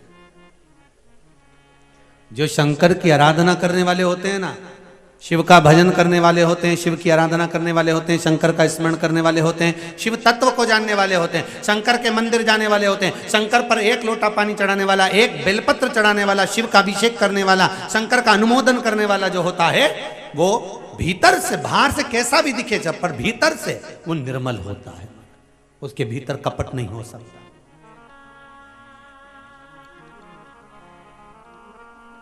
उसके भीतर कपट नहीं हो सकता, वो तो केवल भाव लेकर जाता है। भगवान शिव की कथा कर रही है। नंदी से कहा जरा अपना मुख देखिए। नंदी को क्रोध आया और नंदी ने कहा, रे लंकाधिपति रावण, ए लंकेश,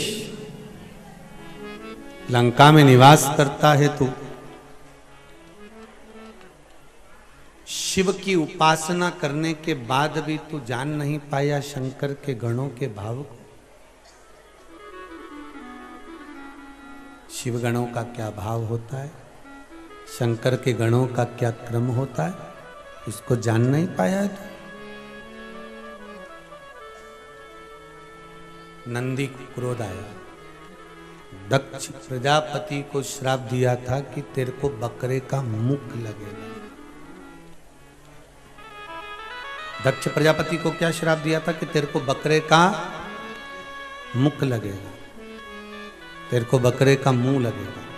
और रावण को श्राप दे रहे हैं नंदी, तुम मेरा चेहरा देखकर हंसा है, जिस चेहरे को देखकर हंसा है पशु के, ऐसे ही पशु, ऐसे ही पशु तेरा विनाश करेंगे, तेरी लंका में आग लगाएंगे, चेहरा बदले हुए ही पशु था। ये मेरा श्राप है। शिव के गण, भगवान शंकर के गण कोई साधारण नहीं है। किसी किसी गण को तो भगवान शंकर ने गुरु तक बनाया है जी। भगवान शिव ने गुरु पद दिया। महाराज शिव महापुराण की कथा कहती है, भगवान जिसको जन्म देता है उसको एक कोई अच्छा गुण देकर पैदा करता है। संसार में जितने जन्मे हैं ऐसा कोई व्यक्ति ऐसा नहीं जन्मा जो व्यर्थ हो, सबको गुणी बनाकर भेजा है भगवान। पर हमारी आदत ऐसी है, हम लोग ये विचार करते हैं मुझको उसके जैसा बनना है, मुझे उसके जैसा बनना है। हम ये विचार करते हैं कि मेरे को उसके जैसा बनना है। भगवान शिव की कथा कर रही है, शिव महापुराण की कथा कर रही है, हमें किसी के जैसा नहीं बनना, हमको तो हमारे भीतर से गुण प्रकट करना है। जो भगवान ने देकर भेजा है उसको, हीरे को हमें खोजना। कोई एक टैलेंट भगवान देकर भेजता, कोई एक हुनर भगवान देकर भेजता, और भगवान ने अगर किसी हुनर को देकर भेजा है तो उस हुनर को खोजने का प्रयास करिए। संसार में जितने जन्मे हैं, चाहे छोटे से लेकर बड़ा तक हो, एक ठेला चलाने वाला हो, चाहे ऑटो चलाने वाला हो, चाहे रोड पर बैठकर बूटा साफ करने वाला क्यों ना हो, चाहे बुआरी काटने वाला क्यों ना हो, भगवान ने सबको एक, भगवान शिव, शिव महापुराण की कथा कहती है भगवान जब पैदा करता है तो एक हुनर देकर पैदा करता है। उस तत्व को हमें ढूंढना है।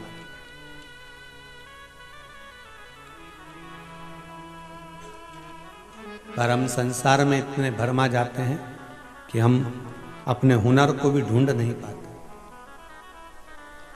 अपने भीतर के हुनर को ढूंढने का प्रयास करिए।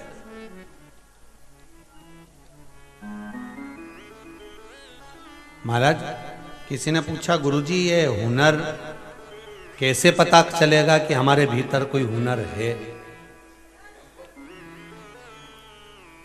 शिव महापुराण की कथा कहती है, जिस कार्य में आप लगे हुए हो, जिस कार्य में लगे, और उस कार्य को करते करते आपको उपन्ना है, उबो ना। और 1 घंटा 2 घंटा नहीं, कम से कम 17 18 घंटे आप उस कार्य को कर रहे हो और उसमें आपको उपन्ना हो रही हो, और कुछ करने का नया विचार करा है। 18 घंटे तक लगातार वो कर्म करा और उसके बाद भी ये मन कर रहा है कि और करूं उसको। 18 घंटे तक उस कार्य को करने के बाद भी मन कर रहा है कि अब इसको और आगे बढ़ाना, और करना, और आगे बढ़ाना। बस समझ लो कि मेरे बाबा ने वही हुनर आपके जीवन में दिया, उसको निखारने का प्रयास करिए, उसको निखारिए।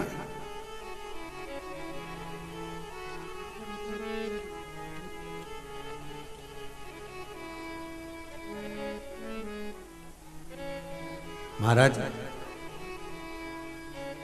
पाने की ललक संसार में ना होती, सोने की चमक सोने में ना होती, फिर कौन पूछता? परमात्मा को पाने की अगर ललक है तो परमात्मा की ओर जा करो। अगर कुछ हुनर तुम्हारे भीतर है, तुम भजन गा सकते हो, भजन का हुनर है, तुम कुछ अच्छा बना सकते हो, बनाने का हुनर है, तुम अच्छी अगर रेसिपी बना सकते हो, उसका हुनर है, तुम्हारे भीतर कोई एक भगवान गॉड गिफ्ट देकर भेजता है, संसार में सबको दिया, उसको हमें प्रकट करना है, हमें उसको प्रकट करना। और बस भगवान से यही कहना, हमें दूसरे के भाग्य का मत देना प्रभु, हमें अपने भाग्य का देना, अपने भाग्य का।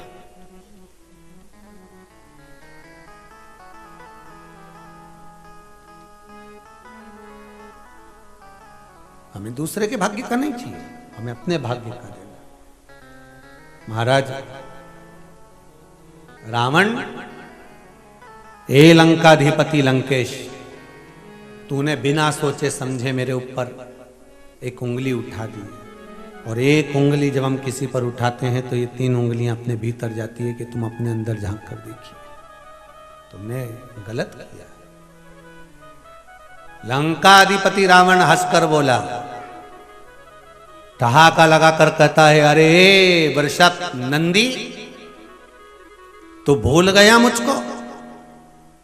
भगवान वृषभ ने कहा, नंदी ने कहा, मैं नहीं भूला, मैंने आपने मुझसे पूछा था तुम कौन हो, भूले तो तुम थे, मैं कहां भूला,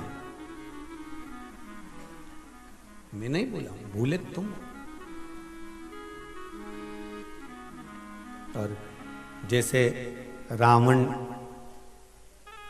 भूल गया था भगवान के भक्त को, उसी तरह संसार में आकर हम भी भूल जाते हैं, हमें क्यों पैदा करा भगवान। हम तेरी दुनिया में आकर खो गए, कर ना सके हरि भजन और सो गए, कर ना सके हरि भजन और सो। संसार सागर में आने के बाद हम भी भूल गए, माता के गर्भ में उल्टे लटके हुए थे, दोनों मुष्टिकाएं बंद थी, प्रार्थना कर रहे थे, हमें माता के गर्भ से बाहर निकाल दे, हम भजन करेंगे। पर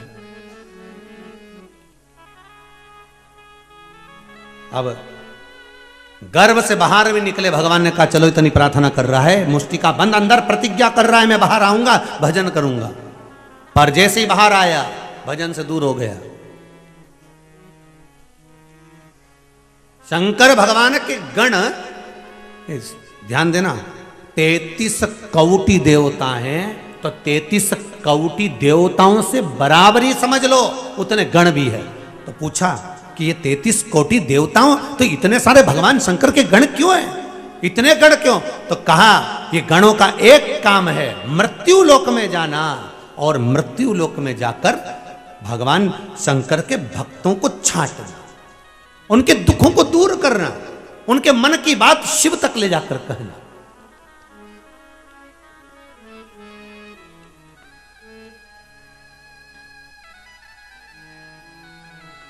उनके हृदय की बात शंकर तक पहुंचाना, ये गणों का काम है। कई बार आप लोगों के मन में एक बात आती होगी कि आप जो सोचते हो कभी कभी वो एकदम हो जाता है। होता है कि नहीं होता? तुमने सोचा कि मुझे ये खाना है या मुझे ऐसा जाना है या मुझे ऐसा करना है और वो हो जाए। तुम्हें लगा कि मुझे मामा जी से मिलना, काका जी से मिलना और वो मिल जाए। तो ये मन की बात एकदम होती कैसे है? कौन जान जाता है मन की बात को? तो शिव महापुराण की कथा में शिव गण, शिव महापुराण की कथा कहती है भगवान शंकर के गण मृत्यु लोक में भ्रमण करते हैं। क्योंकि शिव कहां रहते हैं? मृत्यु लोक में। ब्रह्मा ब्रह्मलोक में, भगवान विष्णु वैकुंठ लोक में और मेरा शंकर मृत्यु लोक का देव है। जब मृत्यु लोक का देव अगर मृत्यु लोक में रह रहे हैं तो उनके गण भी मृत्यु लोक में भ्रमण कर रहे हैं, मृत्यु लोक में घूम रहे हैं। और मृत्यु लोक में भगवान शंकर के गण जब घूमने निकलते हैं तो आपके मन में क्या चल रहा है, आपकी चित्तवृत्ति में क्या चल रहा है, आपके भाव क्या कह रहे हैं, वो गण जान लेते हैं और शिव से कह देते हैं। इसीलिए आपसे हम बार बार कहते हैं कि शिव मंदिर जाइए, शंकर की आराधना करिए। अगर नहीं जा सकते तो शिव मंदिर का शिखर का दर्शन कर लो।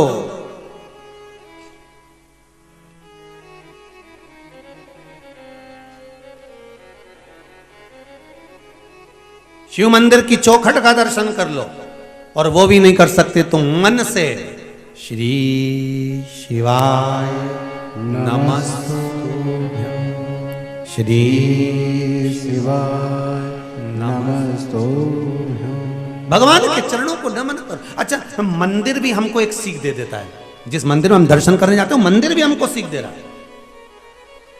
सोने का शिखर मंदिर के ऊपर लगा हुआ है। काय का शिखर लगा है? सोने का।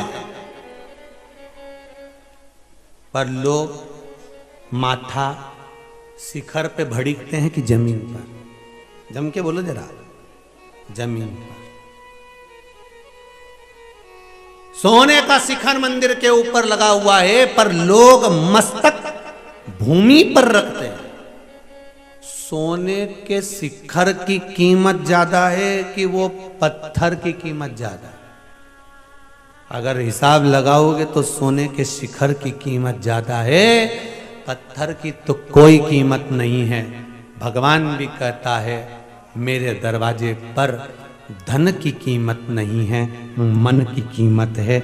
मन से नमन करोगे तो मिल जाए। शिव भी कहते हैं मेरे दरवाजे पर धन की कीमत नहीं है, मेरे दरवाजे पर मन की कीमत है। आप मन से आओ, धन से नहीं। हम तो आपसे इतना सा कहेंगे, कभी आपसे ये नहीं कहा इस व्यासपीठ से कि आप जाकर इतना दे आना। नहीं नहीं, आप तो भगवान के दरवाजे पर एक लोटा पानी लेकर जाना और शिव से आराधना कर कर आना और भगवान से कहना जरूर कि तेरा ही दिया मैंने खाया। बाबा इतनी कृपा करना, एक लोटा पानी लेकर आ रही हूं, समर्पित कर रही हूं, ये आपके चरणारविंद में। मेरे पास जो है मैं तुझे दे रही हूं, पर इतना विश्वास है घर में लौटूंगा खाली यहां से, ये जमाना तुझे क्या कहे। भगवान से अगर मैं खाली चले गया ना तो दुनिया के लोग यही कहेंगे, बताओ वो सियोर वाला महाराज तो इतना चिल्ला चिल्ला के कहता है शंकर के मंदिर जाओ, शंकर की आराधना करो, पशुपति व्रत करो, शिव की आराधना करो, शिव की आराधना करो, और खाली अगर रह गया तो उसमें महाराज का कुछ नहीं घटने वाला। घटेगा किसका? लोग क्या कहेंगे? शिव की आराधना करने का बोला था, महाराज की आराधना करने का तो ना बोला था। लिखा किसी ने पत्र में।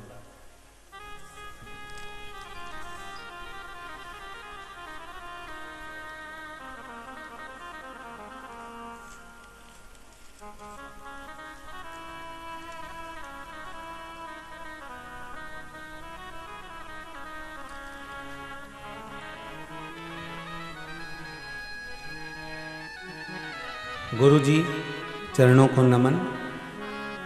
मेरा नाम अमिता है और मैं आगरा से हूँ। कहीं बैठी हो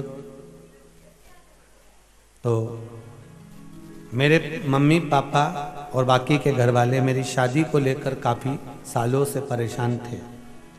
इतनी जगह रिश्ते देखे पर नहीं हुए। मेरी मम्मी ने कहा पशुपति व्रत करना प्रारंभ कर।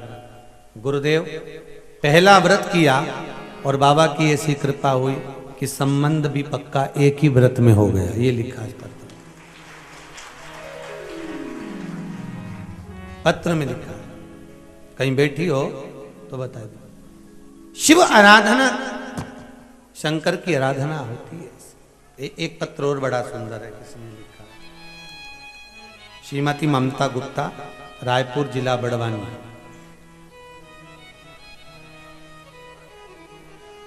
आप ही ने लिखा है। माइक देना है।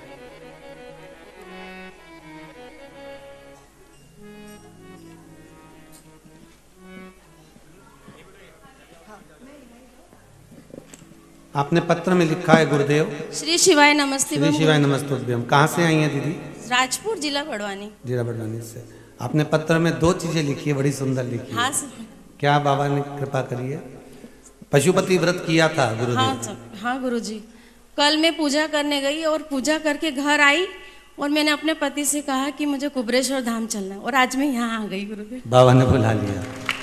एक और चीज आपने लिखी है, दूसरा बाबा की कृपा ऐसी हुई हाँ कि बेटे का तबीयत बहुत खराब थी गुरुजी और मैंने आपके पीपल के पत्ते वाला उपाय किया और 2 घंटे बाद मेरा बच्चा अच्छा स्वस्थ होकर खेलने लग गया। बाबा की कृपा, बाबा की कृपा जिसकी हो विराजमान होइए। हर हर महादेव। महादेव।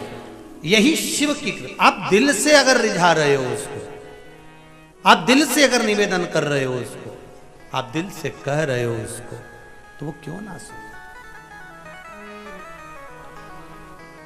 घर में लौटूंगा खाली यहां से, ये जमाना तुझे कहेगा, तेरी चौखट पे ओ बोले बाबा, सर हमारा झुका ही रहेगा। बाबा अगर मैं खाली चले गया तो दुनिया के लोग क्या कहेंगे। और आप सबसे फिर निवेदन करता हूं, बहुत बहुत निवेदन कर रहा हूं, इस व्यासपीठ से आपसे निवेदन कर रहा हूं कि शिव मंदिर में जाओ तो विश्वास लेकर जाना और यह विचार कर कर जाना कि आप शंकर भगवान के गण हो। हमें निंदा नहीं सुनना शंकर की, हमें शिव की निंदा नहीं सुनना। अगर कोई हमारे शंकर की निंदा करे, शंकर के भजन की निंदा करे, शिव उपासना की निंदा करे, या तो हमें पलट कर जवाब दे देना है या उसको चुप कर कर वापिस आ जाना। हम शिव की निंदा नहीं सुन सकते। और कोई कहे क्या कर रहे हो शंकर की, उससे कह देना आप कर रहे हो क्या, आपने बताया है क्या। बस शांत रहिए, हमें शंकर की पूजन करने दीजिए। आप मत बोलो हमारे और शंकर के बीच में कोई नहीं आए। बस एक ही बात, आ बैठ मेरे पास तुझे, या शिव और हम, इसके सिवा शंकर और हमारे सिवा कोई।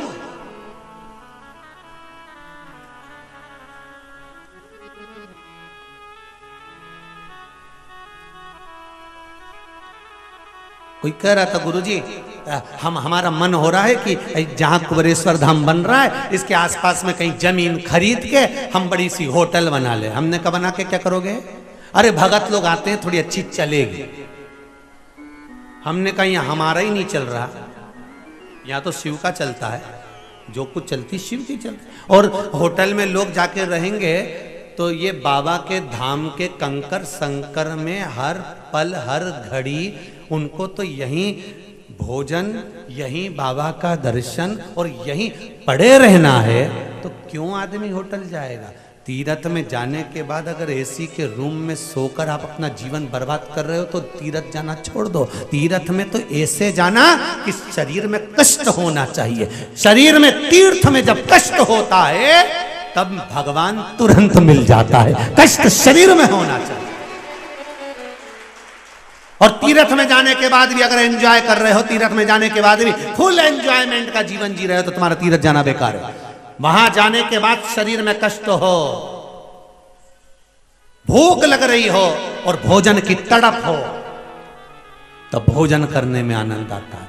शरीर में, इंद्रियों में जब कष्ट होता है, भगवान से मिलने की जब एक जिज्ञासा उत्पन्न होती है, तब भगवान प्राप्त हो तो सुख मिलता है। वो गीत याद कर लो, तुझसे मिलने